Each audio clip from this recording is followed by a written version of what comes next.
بسم اللہ الرحمن الرحیم۔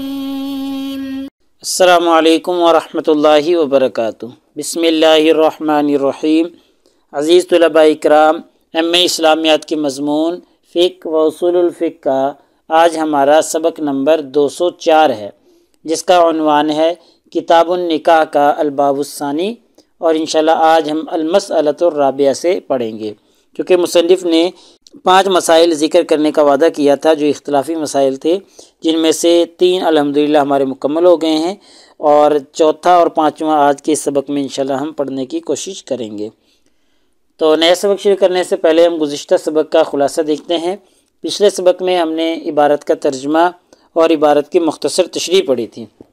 اور مختصر تشریح کے دوران ہم نے دوسرا مسئلہ شروع کیا تھا، اور دوسرا مسئلہ تھا مہر کے ساتھ بیع کو شامل کرنا، کہ مہر کے ساتھ بیع کو بھی شامل کر لیا اور وہی ثمن بیع کا بھی ٹھہرا دیا اور اسی کو مہر ٹھہرا دیا، تو کیا یہ جائز ہے یا جائز نہیں ہے؟ تو اس میں فقہا کا اختلاف تھا، تو اختلاف کی ہم نے وضاحت کی تھی۔ ایسے ہی تیسرا مسئلہ ہم نے پچھلے سبق میں دیکھا تھا، اور تیسرا مسئلہ تھا کہ باپ کے ساتھ مہر کی وصولی کی شرط لگانا، کہ باپ مہر کے وصولی کے ساتھ ایک شرط لگا دے کہ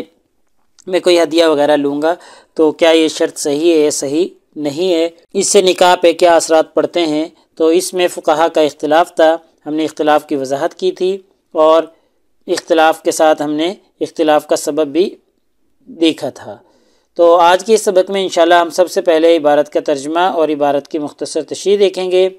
اور مختصر تشریح کے دوران ہم چوتھا مسئلہ شروع کریں گے آج کے اس سبق میں، اور چوتھا مسئلہ ہے جو اس میں فقہا کا اختلاف ہے، تو انشاءاللہ اختلاف کی وضاحت بھی کریں گے۔ ایسے ہی اس اختلاف کی بنیاد بھی دیکھیں گے کہ اصل میں وہ اختلاف کس پہ بنیاد بنتی ہے اس کی، اور اس کا سبب کیا ہے۔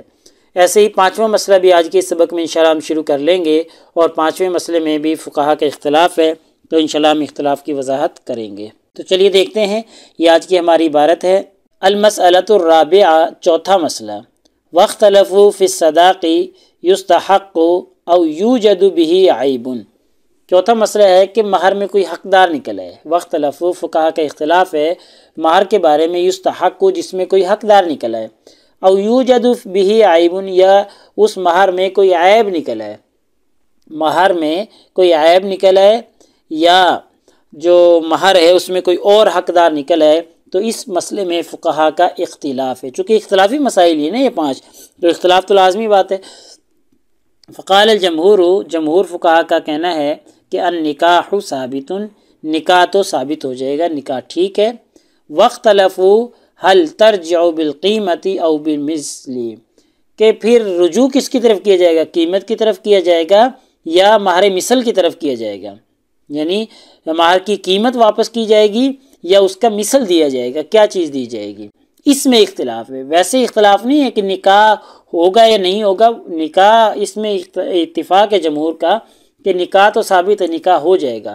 اب مسئلہ یہ ہے اختلافی جو ہے کہ کیا قیمت واپس کی جائے گی یا مہر مثل واپس کیا جائے گا۔ تو واختلف فی ذالک، اس میں فقہا کا اختلاف ہے۔ قول الشافعی، امام شافعی رحمہ اللہ کا قول ہے، فقال مرۃ بالقیمت، کبھی کبھی امام شافعی رحمہ اللہ کہتے ہیں کہ قیمت واپس کی جائے گی، وقال مرۃ بمہر المثل، اور کبھی کبھی امام شافعی رحمہ اللہ کہتے ہیں کہ مہر مثل واپس کیا جائے گا، ٹھیک ہے۔ یعنی ان کے ایک قول یہ ہے، ایک قول کے مطابق قیمت دی جائے گی، ایک قول کے مطابق مہر مثل دیا جائے گا۔ وَكَذَلِكَ اخْتَلَفَ الْمَذْهَبُ فِي ذَلِكَ، اور امام مالک رحمہ اللہ کا جو مسلک ہے اس میں بھی اختلاف ہے۔ یعنی پیچھے بھی ہم عرض کر چکے ہیں کہ جہاں پر اکیلا مذہب کا لفظ مصنف استعمال کرتے ہیں، وہاں پر اس سے مراد امام مالک رحمہ اللہ کا مسلک ہوتا ہے۔ تو یہاں پر یہی کہا ہے نا، وَكَذَلِكَ اخْتَلَفَ الْمَذْهَبُ فِي ذَلِكَ، یعنی امام مالک رحمہ اللہ کے بھی اس کے بارے میں مختلف اقوال ہیں۔ فقیل، یہ بھی کہا گیا ہے کہ ترجع بالقیمت، قیمت لوٹائی جائے گی، وقیل، اور یہ بھی کہا گیا ہے کہ ترجع بالمثل، جو مہر مثل ہے وہ واپس کیا جائے گا۔ جیسے امام شافعی رحمہ اللہ کے اقوال میں اختلاف تھا، ان کے بھی 2 قول تھے، قیمت کا اور مہر مثل کا، ایسے ہی امام مالک رحمہ اللہ کے بھی 2 اقوال ہیں، قیمت کا اور مہر مثل کا۔ قال ابو الحسن اللخمی، امام ابو الحسن لخمی کہتے ہیں کہ ولو قیل ترجع بالاقل من القیمت او صداق المس، کہ جو کم ہے نا اس کی طرف رجوع کیا جائے گا، وہ لوٹایا جائے گا۔ اگر قیمت کم ہے تو قیمت، اور اگر مہر مثل کم بن رہا ہے تو پھر مہر مثل واپس کیا جائے گا۔ لکان ذلک وجہا، یہ بھی انہوں نے ایک صورت بیان کی ہے۔ وشذ صحنون، اور صحنون نے ایک شاذ قول ذکر کیا ہے، النکاح فاسد، کہ نکاح فاسد ہے، یہ شاذ ہے، اس کا اعتبار نہیں ہے۔ ومبنى الخلاف، اختلاف کا جو سبب ہے، اختلاف کی جو بنیاد ہے وہ کیا ہے؟ وہ یہ ہے کہ هل يشبه النکاح فی ذلک البیع او لا يشبهه، کہ نکاح کو بیع کے ساتھ تشبیہ دی جائے یا نہ دی جائے، یعنی دینا ٹھیک ہے یا ٹھیک نہیں ہے۔ تو فمن شبہہ قال، وہ فقہا جو اس کو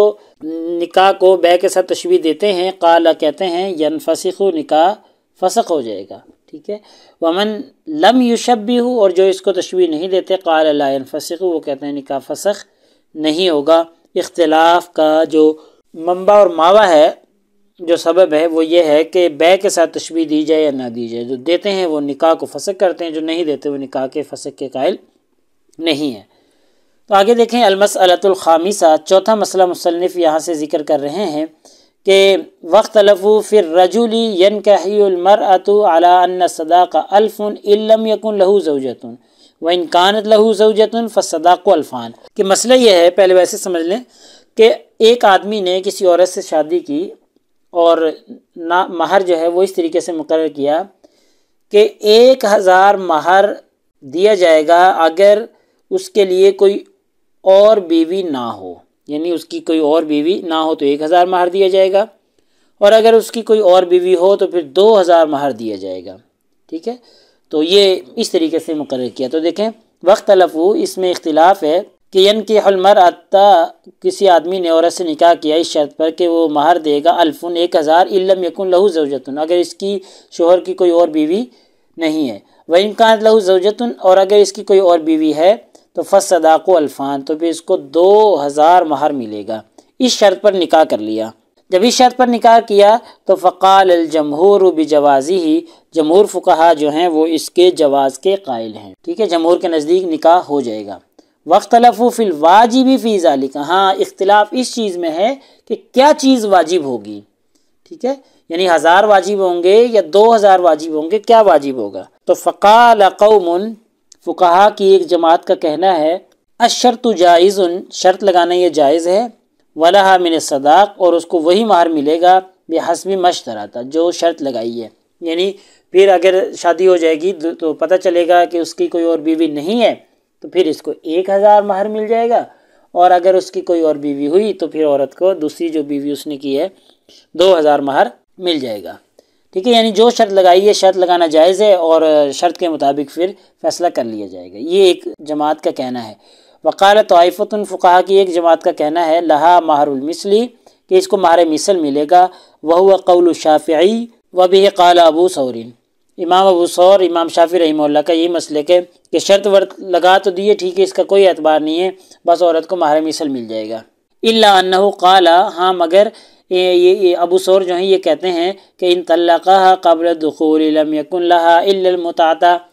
کہ اگر دخول سے پہلے اس شخص نے اس کو طلاق دے دی تو اس کو کچھ نہیں ملے گا، ہاں صرف وہ متع ملے گا، ساز و سامان جو معمولی قسم کا ہوتا ہے۔ یہ ایک الگ ہے امام شافعی سے ان کا مسلک، ویسے تو وہی قول ہے جو امام شافعی کا ہے کہ مہر مثل ملے گا، لیکن اگر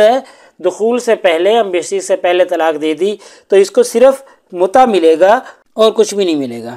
وقال ابو حنیفہ، امام ابو حنیفہ رحمہ اللہ کہتے ہیں ان کانت لہو امرأۃ، اگر اس کی کوئی اور بیوی ہوئی، فلاحا 1000 درہم، تو پھر شرط کے مطابق اس کو 1000 درہم ملیں گے۔ وَإِن لَّمْ تَكُن لَّهُ امرأۃ، اور اگر اس کی کوئی دوسری بیوی نہ ہوئی، فلاحا مہر مثلہا، تو پھر اس کو مہر مثل ہی ملے گا، ٹھیک ہے، پھر اس کو مہر مثل ہی ملے گا، اور اگر بیوی ہوئی تو پھر شرط کے مطابق اس کو 1000 درہم مل جائیں گے۔ ما لم یکن اکثر من ال2000، ہاں یہ دیکھا جائے گا کہ مہر مثل جو ہے وہ 2000 سے زیادہ نہ ہو، او اقل من ال1000، اور 1000 سے کم نہ ہو، اس کے درمیان 1000 سے زیادہ ہو اور 2000 سے کم ہو، ٹھیک ہے، یہ ایسا نہ ہو، مطلب کہ ما لم یکن اکثر من الالف، 2000 سے زیادہ نہ ہو یعنی کم ہو 2000 سے، اقل من الالف 1000 سے کم نہ ہو یعنی 1000 سے زیادہ 1000 سے زیادہ 2000 سے کم ہوگا تو پھر اس کو مہر مثل مل جائے گا۔ یہ فقہا کا اختلاف تھا کہ اگر بیوی کی موجودگی کی صورت کو مہر متعین کرنے کے لیے شرط یا عدم شرط قرار دے دیا تو پھر فقہا کا اختلاف ہے، اختلاف کی وضاحت ہم نے کر دی ہے۔ تو لہٰذا آج کے ہمارے اس سبق کا خلاصہ یہ نکلا کہ آج کے اس سبق میں ہم نے سب سے پہلے عبارت کا ترجمہ اور عبارت کی مختصر تشریح دیکھی ہے، اور مختصر تشریح میں ہم نے چوتھا مسئلہ شروع کیا ہے، اور چوتھے مسئلے میں فقہا کا اختلاف تھا تو ہم نے اختلاف کی وضاحت کر دی ہے۔ ایسے ہی ہم نے اختلاف کی بنیاد بھی دیکھی ہے کہ اختلاف کا سبب، اختلاف کی بنیاد کیا چیز ہے، تفصیل سے ہم دیکھ چکے ہیں۔ ایسے ہی پانچواں مسئلہ ہم نے ذکر کیا ہے، اور پانچویں مسئلے میں بھی فقہا کا اختلاف تھا کہ پانچواں مسئلہ یہی ذکر کیا تھا کہ جی اگر اس نے یہ کہا کہ جی میری بیوی ہوئی تو 1000 نہ ہوئی تو 2000، ٹھیک ہے، اس طریقے سے اس نے اگر شرط لگائی تو اس میں فقہا کا اختلاف ہے، اختلاف کی ہم وضاحت کر چکے ہیں۔ تو پیپر میں پوچھے جانے والے سوالات سے متعلق اگر ہم گفتگو کریں تو ایک سوال یہی ہے کہ جی مذکورہ عبارت کا ترجمہ اور تشریح کریں، اور ایسے ہی ایک سوال یہ بھی ہے کہ مہر میں حقدار نکل آنے کی صورت میں وضاحت کریں فقہا کے اقوال کی روشنی میں، تو یہ تفصیل کے ساتھ ہم دیکھ چکے ہیں۔ تو اگلے سبق نمبر 205 میں انشاءاللہ ہم اسی ترتیب سے آگے چلیں گے، اور کتاب النکاح کا الباب الثانی ہمارا چل رہا ہے، تو انشاءاللہ آگے ہم وَيَتَخَرَّجُ فِي هَذَا الْقَوْلِ سے آگے پڑھیں گے، یعنی یہ عبارت کا حصہ ہے تو اس سے آگے انشاءاللہ ہم دیکھیں گے۔ جزاکم اللہ خیر، السلام علیکم ورحمۃ اللہ وبرکاتہ۔ اللہ پاک آپ سب لوگوں کا حامی و ناصر ہو۔ اگلے سبق تک اجازت چاہتا ہوں۔ اللہ تعالیٰ آپ سب لوگوں کو کامیابیاں اور ترقیاں نصیب فرمائے۔